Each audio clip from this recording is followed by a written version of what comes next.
When you get older, plainer, saner, will you remember all the danger we came from?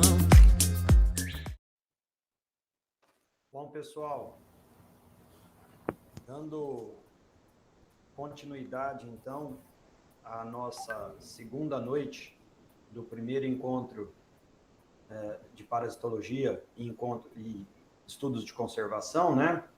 Antes da gente passar para a nossa próxima palestra, eu gostaria de fazer aqui alguns agradecimentos. Então, nós gostaríamos de agradecer aos programas de pós-graduação em Biociência Animal, da Universidade Federal de Jataí, e o programa de pós-graduação em Ciência Animal, da Universidade Estadual do Maranhão, por prestar o apoio ao nosso primeiro encontro de parasitologia e estudos de conservação. Lembrando que o programa de pós-graduação em Biociência Animal aqui da UFJ está estruturado em área de concentração em Biociência Animal, com 2 linhas de pesquisa, uma em saúde humana, animal e ambiental, e outra em Biociência, Biotecnologia e Produção Sustentável, sendo que o edital para o programa está aberto, né, o período de inscrições, até o dia 9 de dezembro desse ano, para pessoal que quer começar aí a pós-graduação no ano que vem. Já o programa de pós-graduação em Ciência Animal da Universidade Estadual do Maranhão abrange a área de concentração em Ciência Animal, com linhas de pesquisa em conservação, morfologia, citogenética e reprodução animal, e também em epidemiologia, patogênese e controle de doenças de animais, além da microbiologia dos alimentos.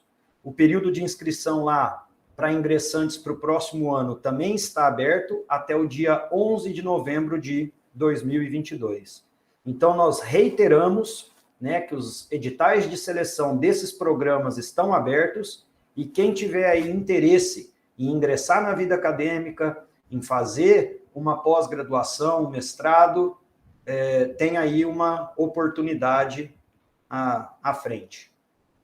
Bom, a próxima palestra, a nossa segunda palestra da noite, é com o biólogo Vitor Silva Vasconcelos, graduado em Biologia pela Universidade Federal do Acre, mestre em Sanidade e Produção Animal Sustentável na Amazônia Ocidental pela mesma universidade, pela Universidade Federal do Acre, e atualmente cursando, né, o doutorado em Sanidade e Produção Animal Sustentável na Amazônia Ocidental, também na Universidade Federal do Acre. Além disso, ele é um pesquisador vinculado ao Núcleo de Ictiologia do Vale do Juruá e professor substituto na Universidade Federal do Acre. E o tema da palestra que ele vai ministrar para a gente são os riscos associados ao consumo da fauna cinegenética, um problema bem maior que a defaunação. Eu vou, então, convidar o nosso palestrante, o Vitor, né? A apresentação dele já deve estar aparecendo aí para vocês. Vitor, eu vou passar a palavra para você, fique à vontade, seja muito bem-vindo, e qualquer problema, a comissão organizadora está aqui para auxiliar no que for preciso. Muito obrigado. Eu que agradeço, boa noite a todos. Para o pessoal do Acre ainda é boa tarde, né? São 2 horas de diferença, aqui ainda são 17 horas e 35 minutos. Queria primeiramente agradecer a todo o pessoal do LPPV, na pessoa do Diceu, do professor Klaus, e as outras instituições que também estão envolvidas na realização desse evento. Vocês conseguem me ouvir bem?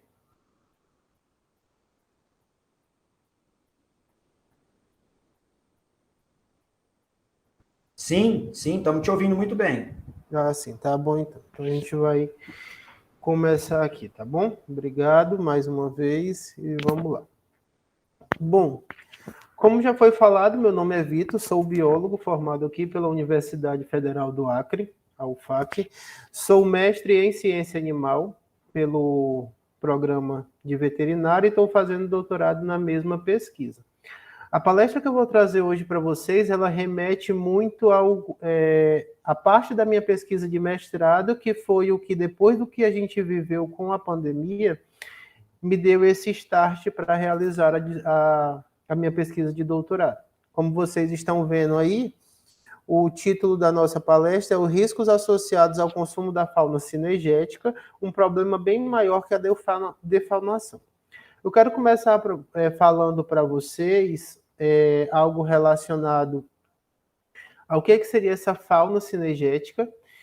A fauna cinegética ela está associada a todos aqueles animais que são consumidos, tá? Que são caçados para fim de alimentação na nossa região. Quando a gente vem para a região norte, principalmente para o Acre, essa é uma prática altamente realizada por várias comunidades tradicionais. Inclusive, a gente também tem alguns trabalhos publicados recentemente que mostram que esse consumo não é somente pelas comunidades tradicionais, e também ocorre muito no âmbito rural. Fazendo uma introdução breve para vocês, o estado do Acre e o estado do Amazonas, eles se sobressai pelos diferentes trabalhos sobre a utilização de recursos faunísticos. Animais são muito consumidos na nossa região e o perfil dos caçadores e as formas que são utilizadas fala muito sobre alguns problemas futuros que podemos chegar a enfrentar em um período não tão distante. Mas daqui a pouco eu vou mostrar para vocês um artigo que ele remete o estado do Acre como um dos principais estados, como o principal estado brasileiro para o surgimento de uma possível zoonose. A caça ela é entendida por uma rede de escolha e utilização da fauna altamente influenciada por padrões ecológicos, econômicos e culturais no contexto social. Isso porque, culturalmente, na nossa região, as pessoas elas tendem a se alimentar de paca, cutia, tatu, veado, que são animais tidos até então como animais silvestres. De acordo com alguns pesquisadores, né, eu trouxe aqui para vocês Alves, em 2012, ele fala que das formas que é utilizado os animais silvestres e dentre também as formas, o destino dado aos animais caçados, a gente tem algumas formas de destaque. A gente traz aí o uso na alimentação, a arrecadação de recurso financeiro, mesmo em cenários de biopirataria, existem pessoas que fazem o abate da carne de caça e a venda dessa carne em algumas, nas zonas urbanas, e alguma parte da população também usam esses animais para fins religiosos, seja para curar uma doença, seja para utilizar uma parte desse animal ou uma porção desse animal para se curar de alguma patologia. Isso entra principalmente em alguns dos principais problemas que a gente pode enfrentar futuramente. O que acontece? As pessoas costumam fazer o chá do coração, do pulmão, utilizar pelos desse animal, colocar ele em água, deixar um tempo descansando e depois ingerir para tratar algumas doenças, como, por exemplo, pneumonia, dores nas costas, entre outras, em relação a isso. Então, o que acontece? Muitas vezes esses animais eles não são higienizados de forma correta, não se tem um preparo adequado e isso pode providenciar alguns danos associados ao problemas de saúde global. O Brasil, a fauna correspondente a mamíferos, aves e répteis constitui uma grande parte dos animais que são consumidos. E aí, o alto nível de impacto que esses animais sofrem estão associados principalmente a fatores culturais, como é o caso do observado aqui para o extremo ocidente amazônico, já se tornou cultural o consumo de animais mal silvestres, tanto no perímetro urbano quanto no perímetro rural, tá bom? A preferência e a aversão a esses animais silvestre, algumas pessoas têm uma predileção muito grande, eu vou mostrar para vocês mais na frente o índice de consumo de algumas espécies, onde vocês vão começar a observar que existem um consumo exacerbado de alguns animais.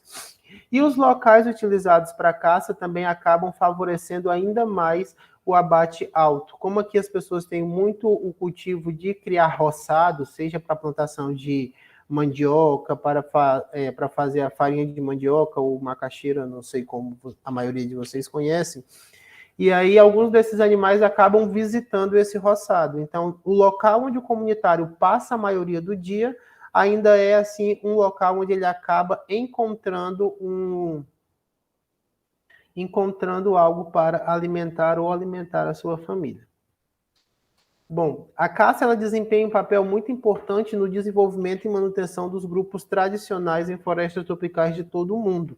A floresta amazônica ela se destaca por fazer a utilização de vários animais, animais que até então não eram relatados como animais consumidos. Eu vou trazer para vocês algumas espécies que mostram essa interação entre o homem e os animais por parte de consumo. A caça é uma prática cultural, né, de povos tradicionais e comunidades indígenas, que, quando não realizada de forma adequada, causa problemas como declínio populacional de espécies e interferências de cadeias tróficas de grupos faunísticos. No entanto, um problema bem claro que a gente pode apresentar para vocês é o surgimento de alguns patógenos infecciosos. De que forma isso? Às vezes, para a nossa região, se torna inviável proibir esse tipo de consumo, tendo em vista que algumas pessoas utilizam necessariamente da proteína desses animais para sua subsistência. No entanto, como a gente conseguiu observar que não se tem como proibir, o objetivo é gerar formas sustentadas de se utilizar desse recurso sem que haja a indissociabilidade entre a conservação no contexto amazônico e a segurança alimentar dos comunitários. Além da utilização, como eu já falei para vocês, de forma nutricional, algumas pessoas acabam utilizando do tráfico utilizando do tráfico de animal silvestre para conseguir recurso para as suas casas, e a medicina tradicional, que também é um dos problemas bem aparentes. Então, com isso, o objetivo do que eu vou trazer aqui para vocês mostra um levantamento que foi realizado das espécies mais consumidas em uma comunidade do extremo ocidente amazônico, chamada Paranã da Floresta. É uma comunidade que ela não fica localizada em Cruzeiro do Sul, no estado do Acre, ela fica localizada no Guajará, estado do Amazonas. Daqui a pouco eu falo para vocês um pouco mais sobre isso. E aí a gente também vai tentar mostrar os possíveis danos que estão associados ao consumo desses animais, tendo em vista que as pessoas não tomam cuidado no manuseio, no abate e no preparo dessa carne de caça. Bom, a área de estudo, como eu falei para vocês, foi desenvolvido no município do Guajará, no estado do Amazonas, uma comunidade chamada Paranã da Floresta. O clima da região é o clima predominante quente e úmido. A vegetação é composta por diversas tipologias florestais, floresta de bambu, florestas de campinarana, dentre outras, e tem o igarapé, que onde é utilizado pelos moradores, seja para atividade de pesca ou até mesmo para consumo de água, que é o Paranã da Floresta, que é um afluente do rio Juruá. Aqui eu trago para vocês uma foto da comunidade, tá? A comunidade por completa é o Paranã da Floresta, e aí a gente tem a divisão em outras subcomunidades. Comunidade Altina, Barro Branco, Sítio São José, a família Melo, Terra Firme de Cima, Terra Firme de Baixo e assentamento. Nessas regiões, a renda das pessoas é voltada principalmente para a produção de farinha de mandioca e também o tráfico ilegal, tanto da carne de caça quanto de madeira. E aí eu trago para vocês essa realidade que é bem comum na região. Para fazer o levantamento dos animais que foram mais caçados ao longo de um ano, foi elaborado esse modelo de questionário de calendário. Esse calendário ele tinha presente as possíveis espécies que eram consumidas, que podiam ser abatidas naquela região, e aí os moradores colocariam qual o método de caça que foi utilizado para abater esse animal e o sexo dele, se era macho ou fêmea. Isso é de suma importância porque a gente consegue observar alguns parâmetros de acordo com o perfil da região. Esse calendário ele era composto por 14 espécies de mamíferos, 3 aves, 3 répteis, e aí também, por ter uma legislação específica na nossa região, a gente colocou o pirarucu, mas foi um animal que não foi abatido ao longo de um ano. Como os resultados dessa pesquisa, e aí eu quero que vocês agora prestem atenção para o número de animais que foram abatidos, a gente tinha participando da pesquisa 23 caçadores. E esses 23 caçadores, ao longo de 12 meses, abateram o equivalente a 1.286 espécies, do ano de dezembro de 2019 a novembro de 2020. A gente consegue observar aí que, dentre essas espécies, 806 eram mamíferos, pertencentes a 16 espécies, 252 eram aves e 228 eram répteis. Isso é um problema que a gente acaba observando, porque alguns parasitas eles têm seu ciclo de vida associado a alguns desses grupos. E aí, quando as pessoas consomem eles acabam estando com maior risco ou vulnerabilidade.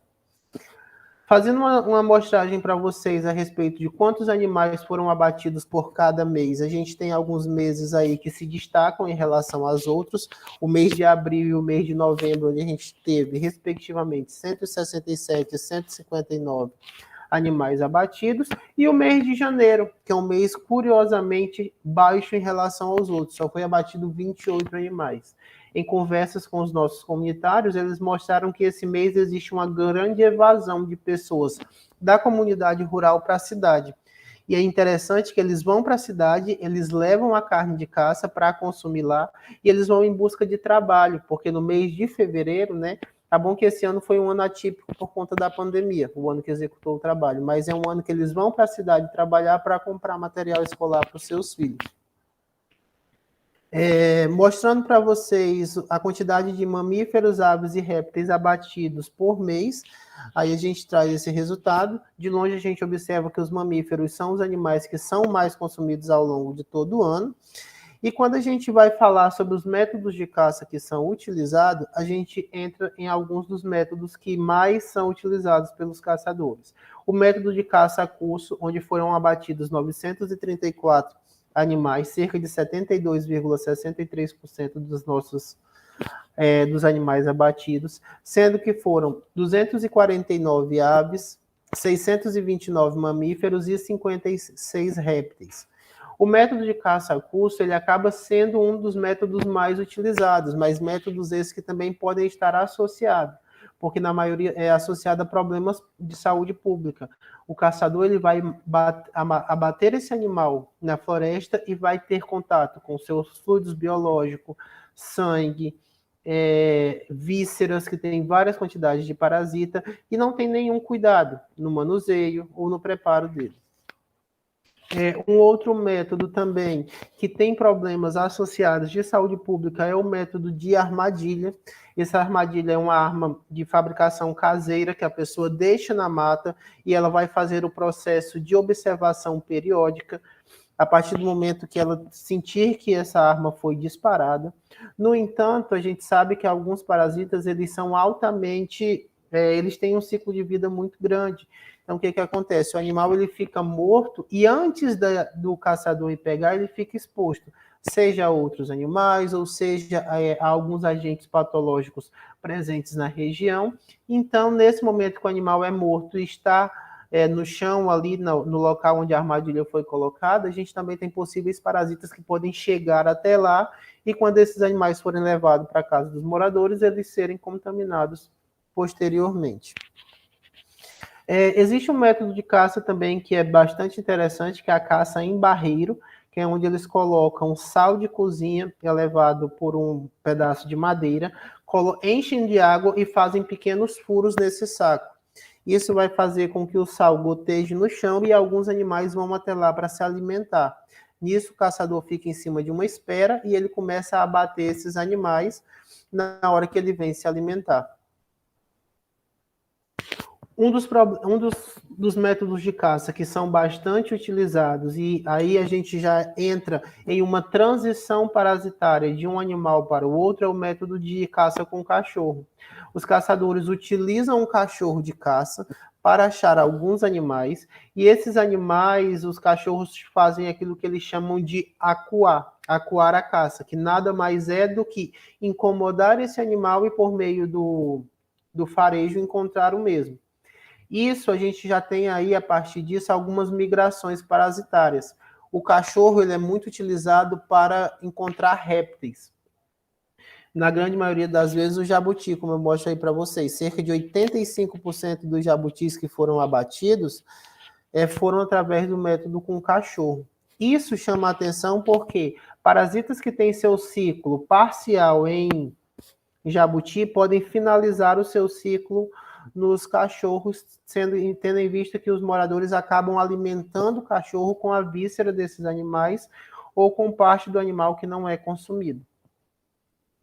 Temos também um método de espera, que nada mais é do que ficar em cima de uma rede, em uma certa altura, esperando o animal vir a um determinado local. Na grande maioria das vezes eles utilizam de palmeiras que soltam alguns frutos, que é quando esses animais vêm comer, eles acabam abatendo eles também.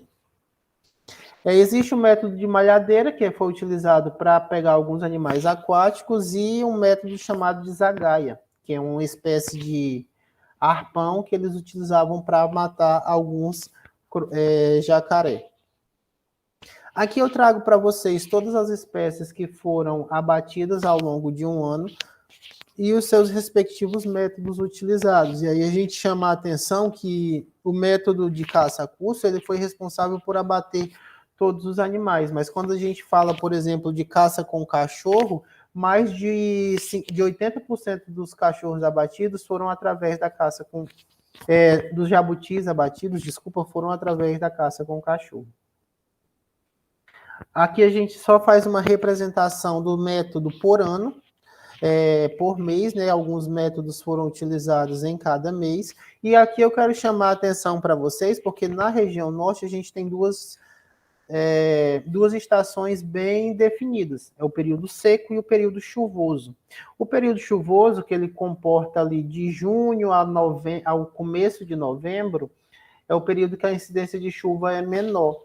Então, você observa que a caça em barreiro, ela acontece nesse período, porque a área utilizada para barreiro são áreas alagadiças, áreas que, inclusive, ficam submersas em algum período do ano. Então, somente na parte final, que foi de maio a novembro, que foi visto esse tipo de caça em barreiros. Sobre os resultados encontrados, a gente viu que algumas espécies que são altamente, sim, gerar problemas de preocupação global. Chaves e colaboradores, em 2018, por meio da compilação de metadados, em trabalhos desenvolvidos aqui no estado do Acre, observa que os mamíferos são espécies que mais sofrem com a pressão de caça. E a gente destaca algumas espécies que são altamente consumidas na nossa região. A gente tem o Dicoteles tajacu, que é o porquinho ou catitu. Tem o Mazama nemorigava, que é o veado roxo, chamado aqui na região. E temos o Cuniculus paca, que é um roedor da família Cuniculidae, que também é altamente consumido. Aqui eu trago para vocês imagens do nosso próprio trabalho, onde você vê tanto imagens de câmera trap, como também imagens dos animais abatidos.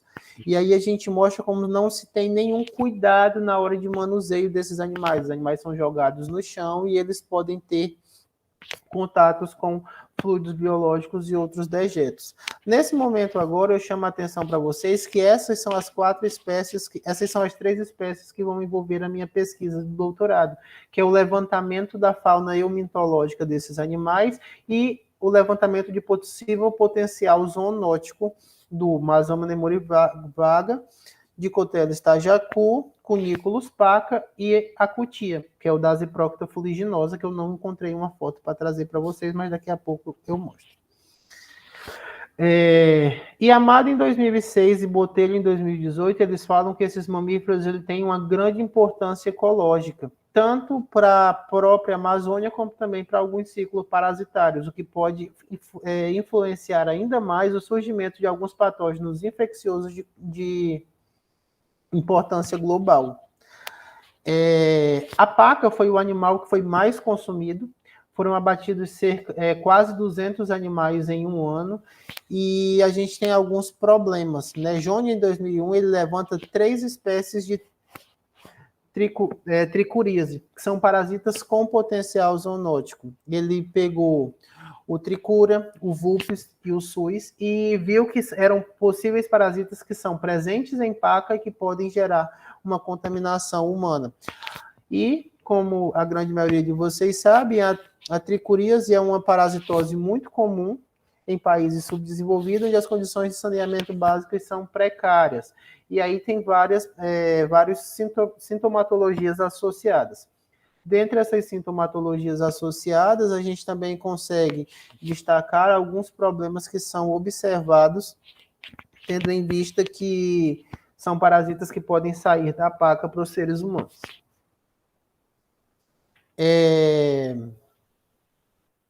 Também foram encontrados, de acordo com o Souza, em 2022, no gênero Mazama e em Cuniculus paca, Echinococcus vogeli. Isso acontece porque os cachorros que são utilizados por esses animais na atividade de caça ou em diversas outras coisas são alimentados por esse tipo, pela víscera desses animais. Alguns parasitas gastrointestinais, eles fecham o seu ciclo no cachorro ou em outros mamíferos. Então, quando ele sai de um animal, ele acaba indo para o cachorro, finaliza o seu ciclo e ele pode ser que ele vá contaminar alguns humanos. Eu trago para vocês esse artigo que foi publicado em 2022, onde ele mostra o estado do Acre, foi um artigo publicado na SAIS. Ele mostra o estado do Acre como o estado com maior chances de surgirem uma nova pandemia. Isso porque o consumo de carne de caça é muito alto. Não se tem ainda uma mensuração da quantidade de animais que são consumidos. Existem poucos trabalhos que mostram o consumo em locais pontuais da região amazônica, mas quando você vê, por exemplo, que no meu trabalho de mestrado, cerca de 23 caçadores abateram o equivalente a 10 toneladas de carne de caça, e a gente não se sabe como é que esses animais são preparados, como é que eles vão ser manuseados e quais são os cuidados que são tidos com os dejetos desses animais, a gente vê aí um possível grande problema associado de diversas formas. Dentre os mamíferos que são consumidos também, a gente tem o destaque para a família Tinamide, que é a família do gênero Crypturellus e do gênero Tinamos, que são os chamados nambu galinha. É uma ave que é altamente consumida e que também existem alguns parasitas com potencial zoonótico. Eu trouxe aqui para vocês um artigo de 2013 que fala sobre um verme Philoptephалmus grave, que ele é responsável por causar nas aves conjuntivite, blefarite, anorexia, fraquezas, principalmente no gênero Tinamos e nos gêneros Crypturellus. Alguns desses parasitas podem acabar infectando humanos e tendo em vista que esses animais, que os humanos consomem muito essa ave, é um futuro problema de preocupação global.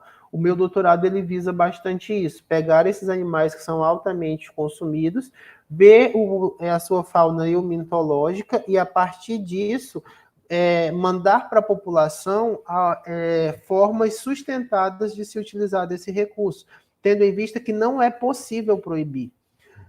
A realidade da região norte é uma realidade muito diferente daquilo que a gente conhece, né? Lógico, no âmbito rural não se tem tanto consumo.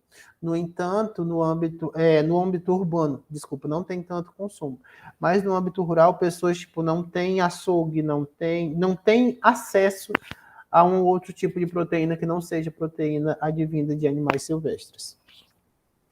Os répteis, como eu falei para vocês, na nossa região, eles são altamente consumidos e o que tem uma grande predileção é o jabuti. O jabuti ele se destaca muito em relação a todos os outros, porque quase 80% da nossa amostra de répteis é todas compostas por jabuti. O interessante do jabuti é que ele não é um trabalho de Oliveira e um trabalho meu de 2019 mostrou que o jabuti no âmbito urbano ele não é um consumo de pessoas com poder aquisitivo baixo. Festa dos maiores de pessoas com poder aquisitivo muito alto é um animal que ele é muito apreciado e ele é muito caro. Você chega a comprar um jabuti que tem cerca de, por exemplo, apenas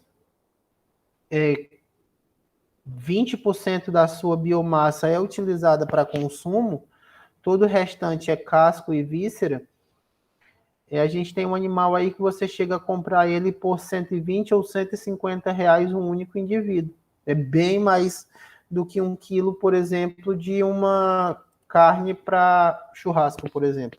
E você vê festas na nossa cidade, festas de pessoas com poder aquisitivo alto, onde são consumidos cerca de 10, 15 por famílias.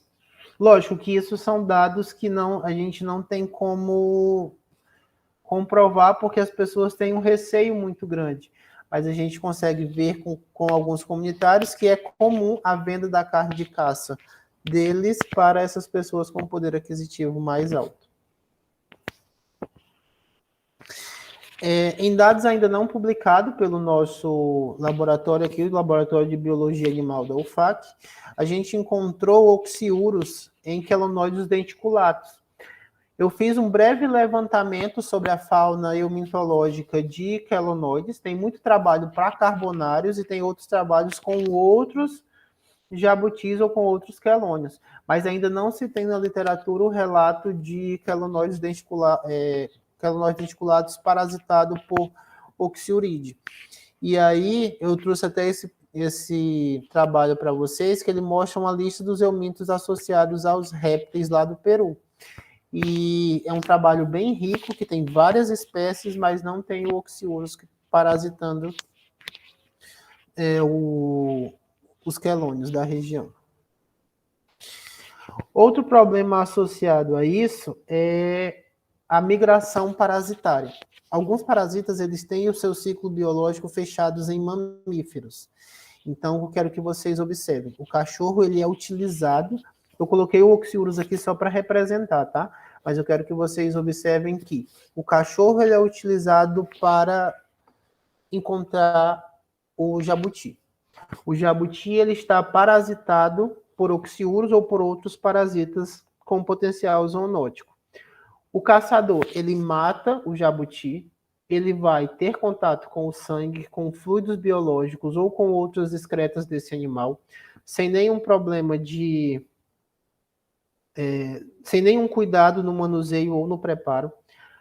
O preparo da carne é feita no casco do bicho, onde as pessoas colocam aquilo no fogo e ali mesmo vão fazer o preparo do alimento. As vísceras eles vão dar para os cachorros. Alguns parasitas podem fechar o seu ciclo ali nos cães e depois disso ter a capacidade de contaminar humanos. Sem falar que a não higienização correta do casco e o preparo do alimento ali no casco, onde é rico em alguns parasitas, onde tem uma grande potência fúngica, onde na grande maioria das vezes o animal é um animal que ele se alimenta de fezes de outros animais, então a gente tem alguns problemas associados a isso. Então pode ser um ciclo parasitário ainda não descrito, que pode ter sim alguns problemas relacionados a problemas de importância global. Uma breve conclusão do nosso trabalho, a gente fala que pouco se sabe sobre o potencial zoonótico dessas espécies, mas o alto índice de consumo que acontece na nossa região é algo que pode sim ser um problema futuro de preocupação global. Então, o nosso objetivo nunca vai ser proibir. Eu tive o prazer de conhecer Jataí, conhecer o professor Disseu, conhecer alguns dos seus alunos, e eu vi que a atividade de caça lá é permitida para espécies exóticas, principalmente eu esqueci o nome lá do animal, mas existe um animal que ele é o javali. Ele é altamente caçado e isso não é um problema. Na legislação local, ela fala que os animais eles podem ser caçados exclusivamente como forma de subsistência. Só que o termo subsistência ele é um termo muito relativo. O que é subsistência? É utilizar para sobrevivência ou matar para comer? Se a pessoa está matando para comer, ela está realizando a subsistência. Se ela está, por exemplo, vendendo a carne de caça para comprar um remédio para um parente que está doente, dependendo de quem vai analisar essa situação, isso também é subsistência. Então, a gente consegue observar que existem, sim, riscos associados a esse consumo. Então, o objetivo de tudo isso é fazer o quê? É minimizar os riscos de contaminação e auxiliar na promoção de cuidados sanitários no manuseio desses animais. Isso porque a defaunação ela é um problema aparente. A retirada desses animais do meio ambiente, a quebra de cadeias tróficas, matar, abater esses animais, sim, é um problema ecológico muito grande. No entanto, proibir essas pessoas de comer também pode se tornar um problema muito alto, então o objetivo é reduzir esses riscos. Já que eles vão acabar consumindo, vamos propor a eles formas de preparo adequado, temperatura adequada para se cozinhar esse animal, o tempo que esse animal tem que ficar no fogo, como é que tem que ser feito o manuseio do animal da floresta até a sua casa, quais são os cuidados que devem ser tomados. E isso eu convido vocês a verem o resultado, né, quando eu conseguir terminar o meu doutorado. Essas foram algumas das referências que foram utilizadas para a elaboração dessa palestra. Eu queria agradecer em especial ao LPPV, na pessoa do professor Disseu e do professor Klaus, a toda a equipe que me recebeu lá muito bem, as pessoas que trabalham comigo aqui no Laboratório de Biologia Animal, né, principalmente o meu orientador, professor Dr. Tiago Lucena, e o pessoal que trabalha comigo, o Rodrigo, Gabriela e Matheus, e todos os outros também, e o meu programa de pós-graduação, que é o PPGESPA, que é o Programa de Sanidade e Produção Animal. É isso, esse é o meu e-mail, esse é o meu telefone pessoal, aí também tem o meu Instagram. Qualquer dúvida, qualquer parceria que vocês tiverem interesse, eu me coloco à disposição e podem mandar mensagem, o que vocês quiserem, eu estou à disposição nessa parte da pesquisa. Boa noite, Vitor. Eu sou a Nicole, discente do curso de Medicina Veterinária. Eu faço parte do LPPV e venho, em nome de todos, agradecer a palestra, agradecer o aceite do convite, e foi muito boa a palestra. A gente tem algumas perguntas que eu vou ler aqui para você responder, por favor. A primeira pergunta é do Rodrigo Rocha. Durante a execução da sua pesquisa, quais as maiores adversidades que foram encontradas, principalmente nos momentos de campo? Isso aí é algo bem... Foi uma pesquisa muito difícil, né? Até mesmo porque a área que eu propus a execução do meu trabalho foi uma área que foi dominada por facções. Então, quando eu cheguei para fazer uma reunião comunitária, apresentar os meus dados, apresentar a minha proposta e falar com os comunitários, e principalmente com os caçadores, eu reuni eles em uma escola, e aí depois eu peguei, e aí alguns caçadores chegaram lá armados, iam para a atividade de caça e disseram, tem uma área aqui bem perto, que se o senhor for lá com a gente, você vai conseguir ver pegadas dos animais, tal. Eu digo, então vamos. E aí, quando eu cheguei lá, eu fui ameaçado de morte, colocaram uma arma na minha cabeça. E aí, depois eles pegaram e eu falei, eu conversei. Tipo, foi uma conversa que nem essa que eu tive na palestra, de, olha, meu objetivo não é proibir vocês de caçarem, eu não posso fazer isso, eu tenho um açougue do lado da minha casa, eu tenho um supermercado, então se vocês não caçarem, eu sei que vocês não têm o que comer. Mas a minha preocupação é, você gosta, seu filho gosta, mas tem chance de o seu neto daqui a uns anos não consumir esse animal. Então, vamos gerar formas juntos de que você consiga continuar se alimentando e não acabe daqui a um tempo. Que é algo que você gosta e é algo que você está no seu direito. Na hora eu mantive o controle, depois eu quis desistir do projeto, mas aí sentei, coloquei a cabeça no lugar e consegui terminar.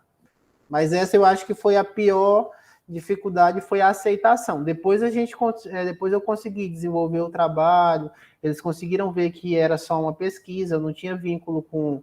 que eles têm muito medo, não, ele é da Federal, ele é da Polícia Federal, ele quer prender a gente. E aí você vai conversando e vai mostrando essa realidade que não é o que eles pensam. Entendi. Vamos para a próxima pergunta da Lourdes Marina. Sabemos que temos muita caça ainda em todas as regiões do Brasil. No seu estudo, como conseguir uma cooperação de caçadores para coletar esses dados? Será que esse dado científico que aponta o Acre como um estado que tenha muito consumo de caça não seria por conta de conseguir um apoio ou mesmo uma cooperação desses caçadores para a pesquisa e com isso se obter dados quanto ao número de animais caçados? É uma pergunta muito legal, inclusive algo que realmente a gente vê que a gente não tem uma cooperativa de caça. O nosso trabalho é um trabalho de formiguinha. Você chega, você apresenta a proposta, você pergunta se eles aceitam. Inclusive, nesse trabalho que a gente teve aí 10 toneladas de carne de caça abatidas em um ano, teve dados que não foram calculados, porque, por exemplo, tinha caçador que não aceitou participar da pesquisa. Eu não podia colocar a caça dele lá, porque eu estava indo contra a ética do que a pesquisa exigia. Então, realmente, a caça, a atividade de caça, ela é um problema que atinge várias regiões na Amazônia e no Brasil inteiro. Só que, no entanto, tem que ter essa vontade de ir e fazer esse trabalho, que não é um trabalho fácil, não é um trabalho que que vai dar muito trabalho, é um trabalho extremamente cansativo e perigoso. E em muitos momentos, eu pensei em desistir por causa disso, porque você não tem um apoio dos caçadores. Estou falando de uma área que tinha lá 280 famílias, quase 100 caçadores e apenas 23 aceitaram participar.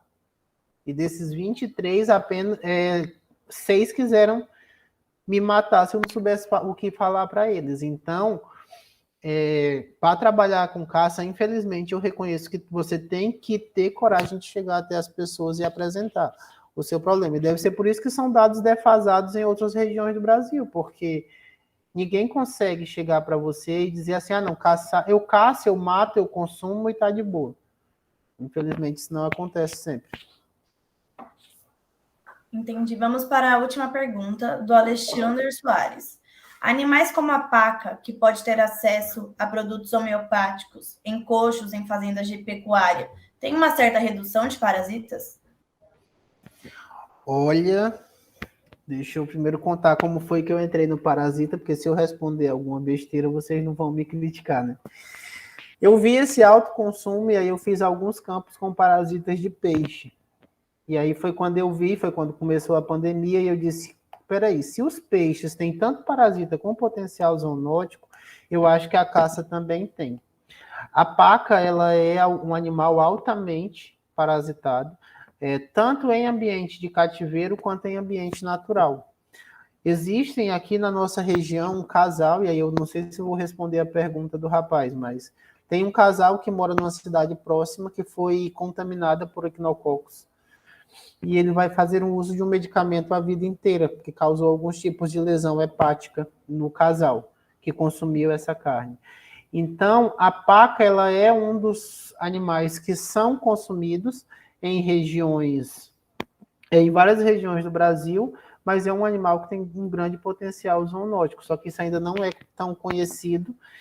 E tanto aqueles que são de cativeiro quanto os de ambiente natural pode se tornar um problema de preocupação global. Só que eu ainda não sei dizer para vocês quais são os riscos ou não riscos associados, porque a nossa pesquisa começou agora. Eu entrei agora no ramo de parasitologia com o apoio do professor Disseu. Meu orientador não é uma área que foge totalmente da área de conforto dele. Mas como ele era uma pessoa do programa, eu fui atrás de alguém para me orientar e ainda bem que eu achei o professor Disseu para me ajudar nisso. Entendi. Bom, não temos mais perguntas. Eu queria novamente agradecer você, Vitor, pela disponibilidade. E com isso a gente encerra, então, nosso segundo dia de encontro.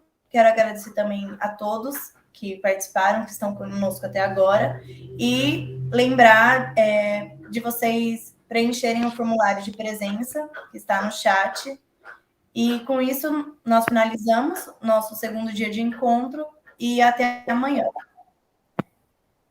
Até amanhã, muito obrigado mais uma vez.